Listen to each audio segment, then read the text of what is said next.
Summer break is looming, and the entire class is vibrating with beach episode energy. But Haruto decides to nuke the vibe from orbit. He announces he is going to study. Tomoya stares at him with the kind of betrayal usually reserved for anime villains, looking like Haruto just personally canceled Christmas. Tomoya immediately stages a crisis intervention. He demands they salvage their fleeting youth by launching Operation Pool Party with the girls. The man is down bad, thirsty beyond belief, and he is not even trying to hide the desperation in his eyes. Haruto smashes the eject button before the conversation even finishes. He tells Tomoya that if he wants to invite the class idol, he is flying solo on that self-delete mission. Haruto calculates the odds of rejection at 100% and refuses to walk into that social firing squad. And just like that, Ayaka Tojo spawns into the room. The universe literally renders cherry blossoms just for her entrance. She is walking around with 4K texture resolution while everyone else is stuck buffering in 720p. It is absolute main character energy, and frankly, it is unfair. Tomoya gets desperate and grabs Haruto by the collar, swearing that his high GPA is the ultimate rizz. Haruto tries to explain the harsh reality that calculus skills do not actually work on girls, especially one who looks like she has zero interest in 3D men.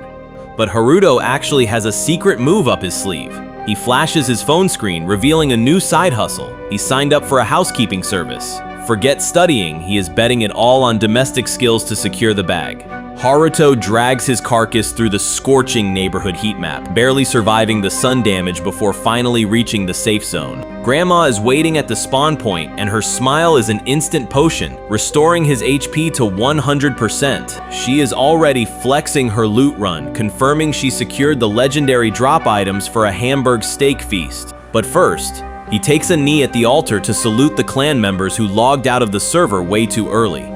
It is the standard Tragic Origin DLC. Parents deleted in a crash, and a grandpa who taught him karate before permanently leaving the server. Now he is grinding a job to help out the guild, swearing he will not let his stats drop in school or the dojo. This is where he farmed those elite skills. Grandma drilled him on housework mechanics until he became a literal domestic weapon. She asks if he is okay, but he is just mentally clearing his inventory space for that S-tier steak. Haruto is floating in post-meal nirvana right now. That Hamburg steak wasn't just food, it was a full-blown spiritual awakening. Peace is illegal though.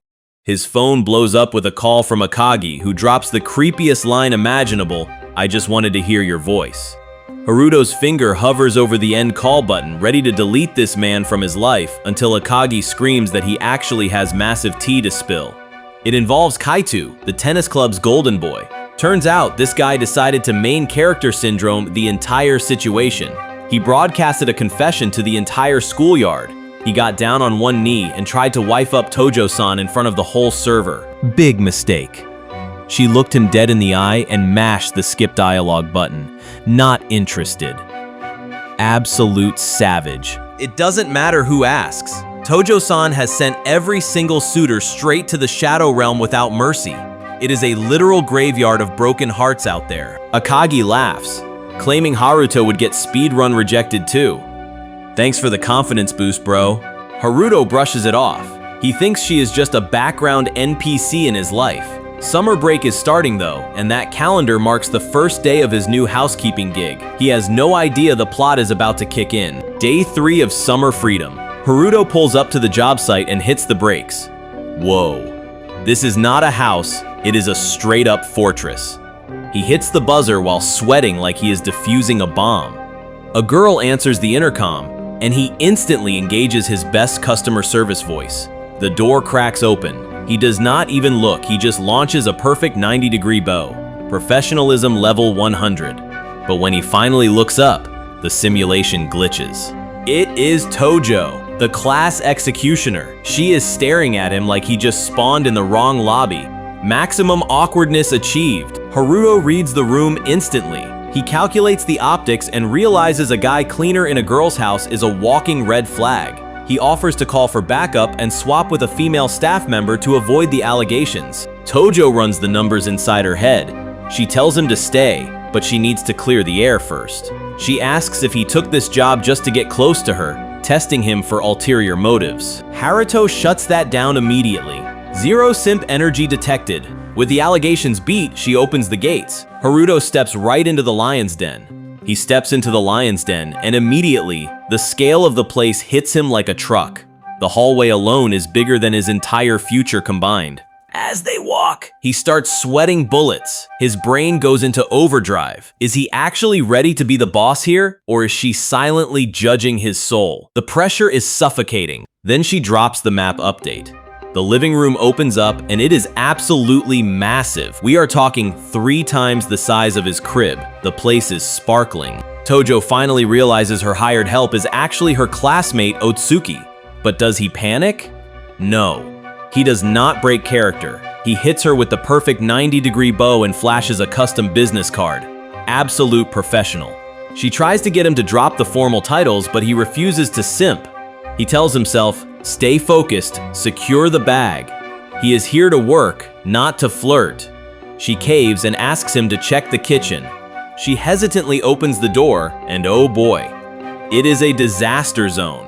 Dirty dishes, shattered glass, food scraps everywhere. It looks like a raccoon threw a rave in there and invited the whole dumpster. He realizes the perfect rich girl is actually a total klutz. The illusion is shattered, but instead of running for the hills, he flashes a confident smile and accepts the mission. He smells a challenge. She tries to volunteer for living room duty to save face, but he shuts that down immediately. No chance. That is his turf now, and he is the king of this castle. Defeated, she hands him the vacuum like it is a sacred sword and retreats to her room. She leaves the battlefield to the master. The second the door closes, the mask falls off. He is hyperventilating. He finally processes the tactical situation. He is alone with Tojo in casual clothes, and she is way too cute. His heart rate is spiking, but before the culture can rot his brain, he slaps the simp thoughts right out of his head. He tightens his apron and locks in. It is time to grind. Meanwhile, safely behind her own door, Tojo is having her own crisis. She never expected him to be the one to show up, and honestly, she does not hate it. This might just work out. Rewind 3 days. Ayaka was absolutely losing it. Some guy named Kaito tried to propose to her over the school PA system. We are talking nuclear levels of embarrassment. Her bestie Saki dropped a galaxy brain strategy. Get a boyfriend. Use him as a meat shield to ward off the creeps. She even picked the target. Otsuki. He's top of the class, quiet, and totally harmless. Basically the perfect NPC for her plan. So Ayaka made her move, but she fumbled the execution. Instead of a date, she hired him as a housekeeper. She buries her face in the pillow, realizing she looks completely insane. He straps the apron and commits. The sink's a swamp, the pan cremated. Prove yourself. Water on, elbows grind. He wipes sweat, satisfied. Footsteps rattle the hall. He thinks, gotta report to Tojo, but incoming tiny hurricane. A kid blasts in, door swings wide, yelling home like a siren. Haruto freezes, eyes widen, apron and all. They square up in the foyer. Haruto calculates, keep calm, smile soft, do not scare the gremlin. Haruto reaches to explain, housekeeper. The kid screams, thief, and bolts, legs pumping like turbo pistons. Haruto chases, voice firm, listen. Strategy is simple, catch the story, not the kid. Ryota yells for sister. Ryota clamps Ayaka's hand, eyes pleading. He insists danger inside. Ayaka scans him, judging noise versus threat. Ayaka repeats thief with a squint. Her brain goes, could it be Haruto? Or my chaos kitchen? Haruto apologizes, owning the mix-up. Ayaka cracks a laugh and clarifies, he cleans and cooks, not steals. Ryota peeks up, tiny Curiosity bubbles but fear drains. The room exhales like crisis averted. Guilt hits Ryota hard. He worries the hire is his fault. Ayaka kneels, steady voice. Nope, plan existed already. She pats his head, validating effort. You tried to cook for me. Go live your kid's schedule. Haruto checks in about the park, reading the room. He jokes it was the little brother's mess, apologizes for slander. Ayaka apologizes, introduces kindergarten brother. Haruto waves it off. Priority is clearing the misunderstanding and cooling nerves. Haruto drops to Ryota's height, voice soft. Sorry for the scare. He offers his name and a handshake invitation. Small fingers inch in, pause, squeeze, grip locks, trust uploads. My guy just signed their peace treaty. Ryota bows and owns it. Haruto smiles, says understandable. Internally, he salutes that self-awareness like a tiny samurai. Hallway gleams. Haruto reports finished, asks for a check. Ayaka blinks at the speed and steps in to inspect. Does his cleanup pass big sister standards, or does he eat humble pie?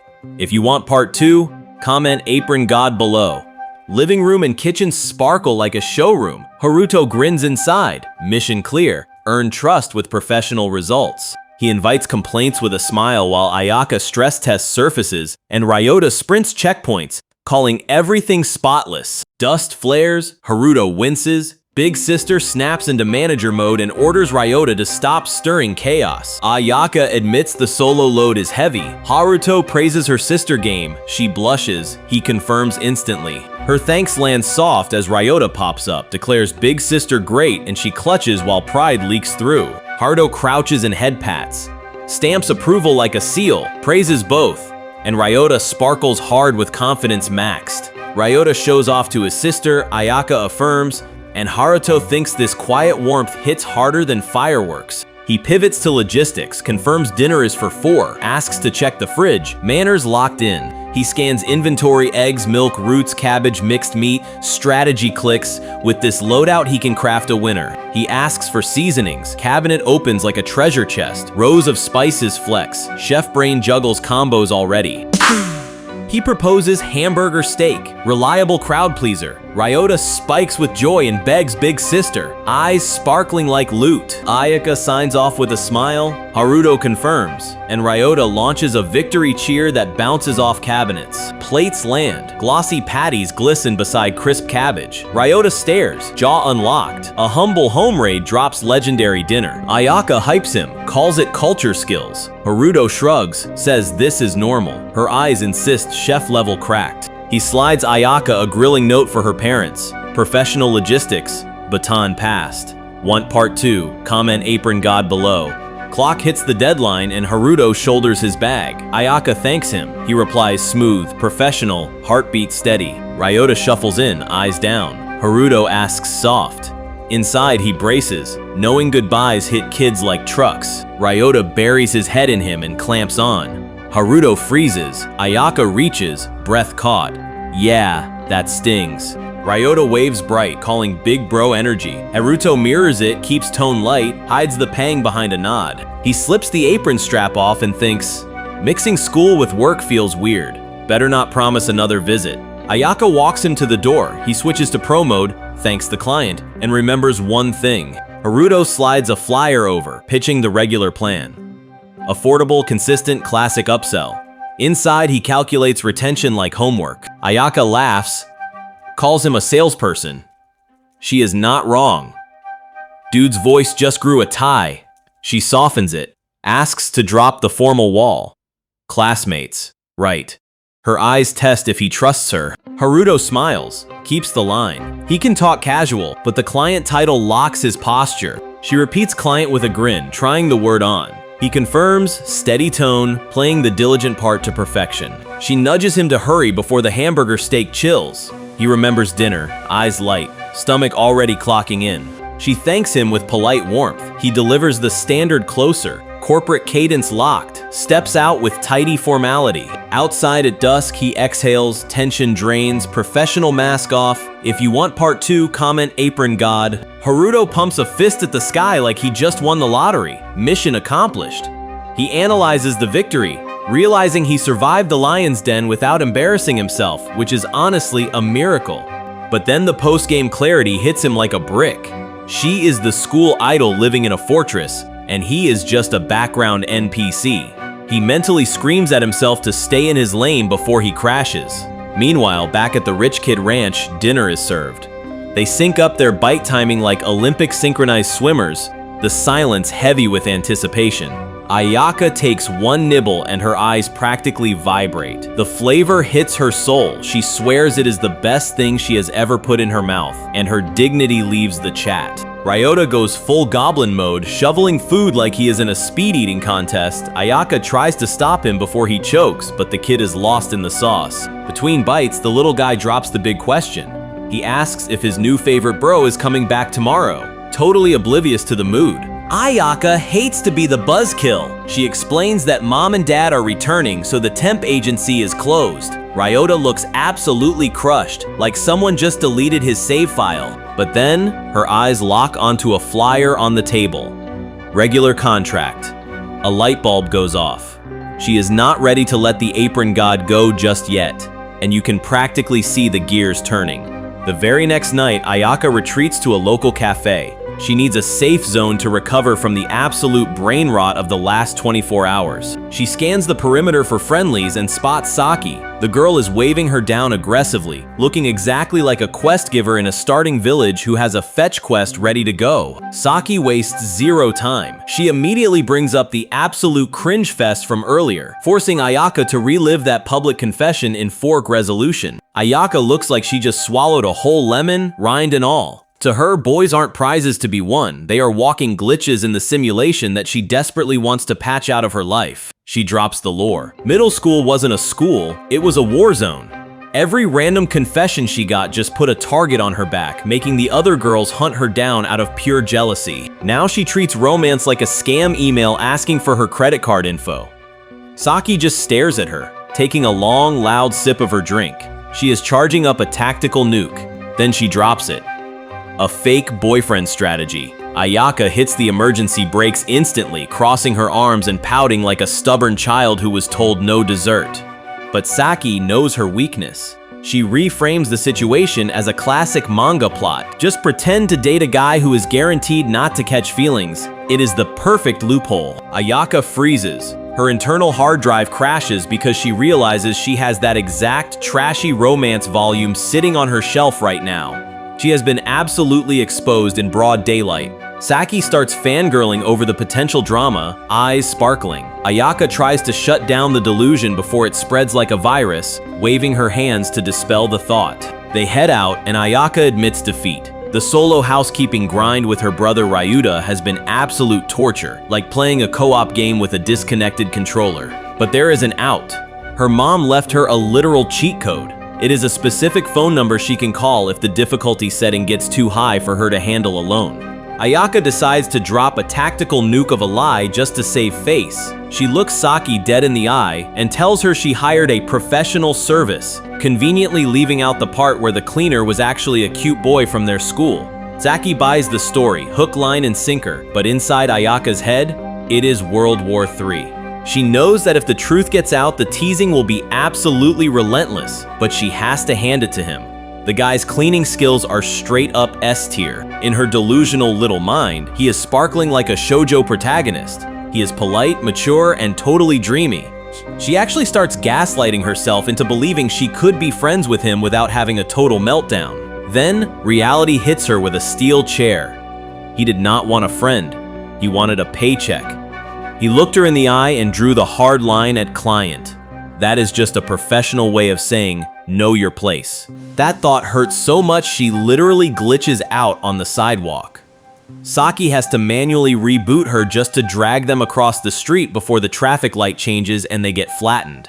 Ayaka stumbles forward, still rambling about how amazing the housekeeper was just to cover up her awkwardness. Meanwhile, across town, the legend himself is being summoned for another mission. Back at the main base, Haru's best friend kicks down the door like he pays the mortgage.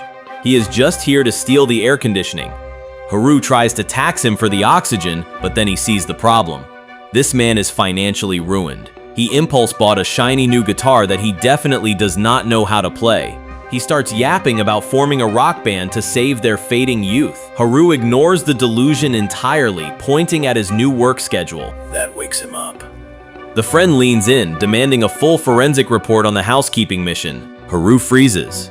He replays the memory of her face. That quiet, thank you. It was not just a paycheck. It actually hit different. But he gets caught in 4K. His friend spots the goofy smile plastered on his face and freezes. He knows exactly what that look means. He immediately cooks up a wild theory involving a lonely older office lady and some spicy fan service. He points a finger, accusing Haru of being a secret degenerate. Haru panics, screaming that Tojo is not like that, and just like that, he played himself. Dead silence fills the room. The friend stands up slowly like a horror movie villain. He heard the name drop. He grabs Haru by the collar, connecting the dots instantly. Tojo? As in Ayaka Tojo? The literal school idol? Haru sighs. Mission failed. The secret lasted exactly 5 minutes before leaking.